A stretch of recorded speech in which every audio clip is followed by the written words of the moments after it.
Let's talk about the worst hair brands on the market. If you're new to my channel and if you're not, welcome back. I'm Mike.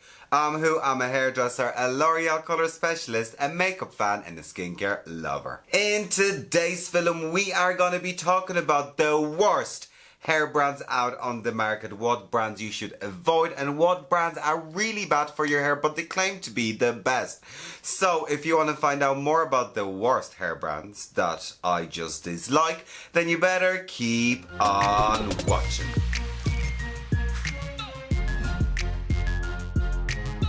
What is the story, everyone? In today's film we are discussing the worst hair brands on the market, and those brands are very popular. A lot of people use them, but a lot of people don't know that they're very harmful for your hair, and I'm going to give you reasons why and what to do. And from experience, I did use those hair brands on my hair. I've had experience with people that did use them on their hair and they reacted in a certain way, but we're going to really get into it once we gonna get into every brand. But I'm not going to dissect each and every product and talk about this is the worst shampoo, this is this. No, we're just talking about brands in general. Starting off with the worst hair brand that I absolutely despise, and that hair brand is Pantene ProV.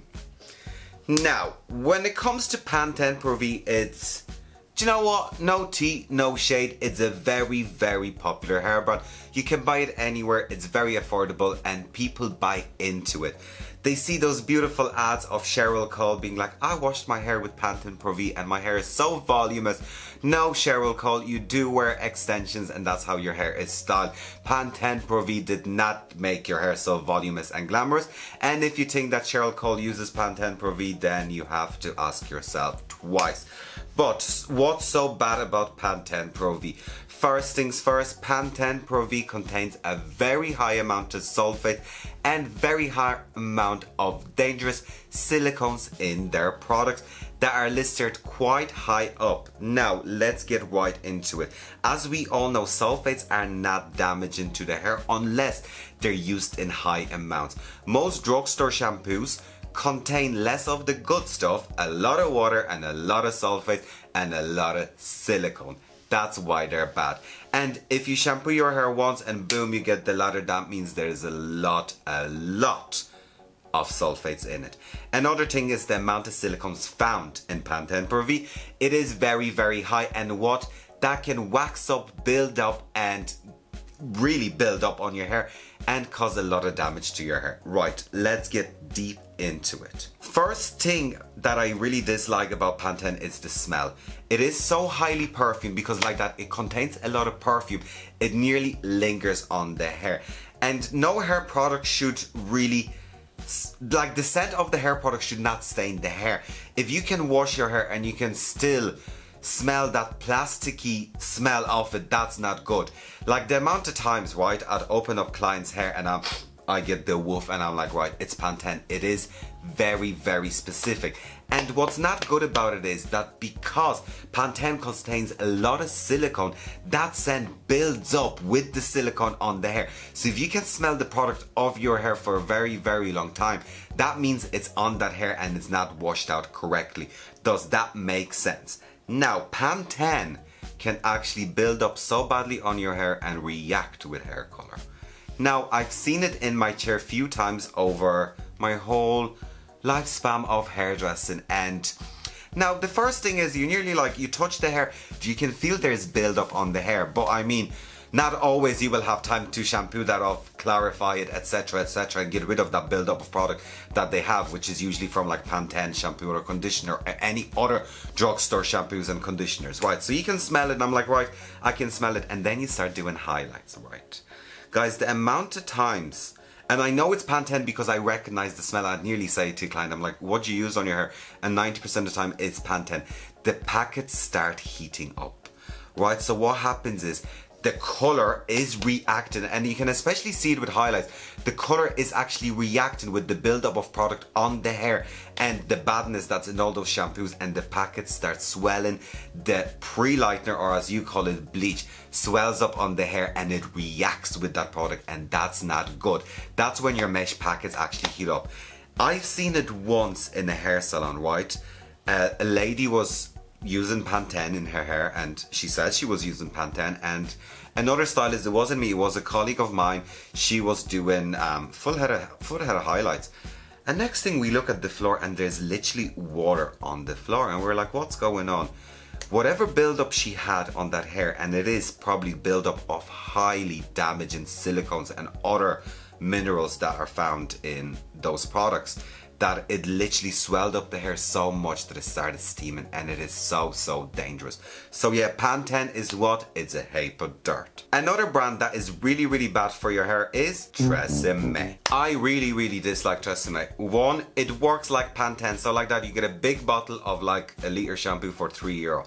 I mean, that cannot be good. And I did use Pantene, and not Pantene, and I did use Tresemme in my own hair for a long time when I was a lot younger, before I knew much about hair care, because what, the minute I shampooed my hair, my hair just felt really silky and soft. And we have to ask ourselves, would a €3 shampoo actually make your hair feel silky and soft? Yes, it does make your hair silky and soft, because what, it contains high amount of silicones and plastics, but does it actually work internally and repairs your hair, or softens your hair, or adds any nutrition? Tresemme recently went through a class action lawsuit. It had all to do with the Tresemme Keratin Smoothing Shampoo, and if you've heard about this, like, that was all over the internet. Tresemme Keratin Smooth Shampoo caused hair loss and irritation to the scalp. Literally, someone's hair literally started falling out from using that shampoo. That was actually a keratin smooth and color shampoo that contained an ingredient called DMDA. That is a donor of formaldehyde, and as we all know, formaldehyde is banned from European Union, so you cannot use anything with formaldehyde because it's very bad, it is irritating. Now, in keratin treatments like the 12-week blow dries, they're amazing, but when that's added to the shampoo, it's quite questionable. So formaldehyde was banned, so any product that had formaldehyde could not be used in Europe, and that shampoo apparently contained a sister like or donor of formaldehyde, and it actually caused hair loss and irritation to a person's scalp. So I mean, with Tresemme, it's a very much love-hate relationship, but that's another hair brand that I would definitely stay away from. Another iconic hair brand that I think it's absolute heap of dirt is Aussie. Now, when it comes to Aussie, we all know the Aussie Miracle 3-minute treatment, and that 3-minute treatment makes your hair really soft, which means what? That softness is not real, because that only costs about €1, €2, and it does contain a lot of silicone. And like that Aussie, it's nearly like a sister of a Pantene, because you can smell it off the hair.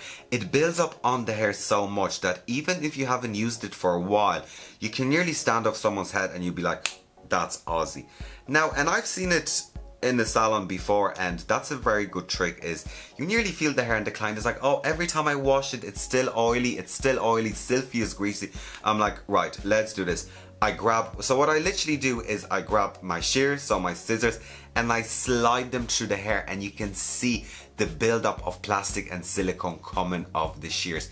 And that happened to me with many clients that were using Aussie. So like that, to me, Aussie is definitely a heap of dirt. Now, this brand is probably one of the brands that I just dislike, and I think they're probably one of the worst, especially shampoos on the market, and those are Head and Shoulders. Now, when it comes to Head and Shoulders and dandruff, I mean, it's been around for so long.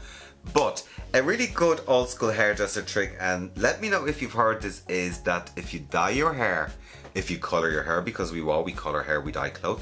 So if you color your hair and the color is too dark, the hairdresser will tell you to use Head and Shoulders, because Head and Shoulders is so harsh that it has the ability to strip the color of the hair, and that's probably due to containing a high, and we're talking about high amounts of sulfates and other ingredients that are dangerous for the scalp. Also, it strips off a layer of your scalp, so that's how it really works to get rid of dandruff. It just strips it off and see you later, we'll talk to you later, we don't want to see you. It doesn't actually work on the scalp. It is a very aggressive and harsh shampoo, and often people that use Head and Shoulders notice that the scalp was getting worse. Like that, the dandruff might have been gone, but the scalp itself was getting worse because it was so harsh and the hair felt overly dry. Last but not least, the brand that I think is one of the worst on the market is Herbal Essence. Now, Herbal Essence claims that it's all natural and everything. It's proper BS. It's a supermarket shampoo that's marketing on natural beauty when it's not so natural. It has derived ingredients from natural sources, but it's not actually natural. And loads of people be like, oh my god, I love Herbal Essence because the amount of bubbles I get in my hair and the lovely fruity smell. One, if there's a lot of bubbles when you're shampooing your hair on the first shampoo, that means there's what? There's a high amount of sulfates. And when you can smell this beautiful avocado and everything, let's not fool ourselves. This is all perfumed, and it is perfume in high amounts. And I found myself that Herbal Essence is actually quite drying on the hair and damaging on the hair on the long run. Now you guys, when it comes to the worst brands, Pantene definitely stay away from, because like that, it lingers on the hair, it builds up on the hair, it can react with hair color. Same with Aussie, it will build up on the hair. So like Pantene and Aussie are like nearly the same. Tresemme, we've seen it, it made someone's hair to fall out, and they're just not a really good brand. And if you can buy like, let's say 600 or 500 liters of a conditioner for €5, I'd be questioning that, is that actually any good? You kind of have to think about it this way. Head and Shoulders, it will strip your color, and that's what it's designed for. It's a harsh shampoo that will strip your color. It will get rid of dandruff, but like that, it will dry out your hair, and it will dry out your hair. And Herbal Essence is just not a good shampoo. Anyways guys, thank you for watching today's film. I hope you found this film interesting, helpful and useful. Please like, share, comment and subscribe to my channel. Also check out my other social media. And of course you guys, please do take care and use good hair care. Bye.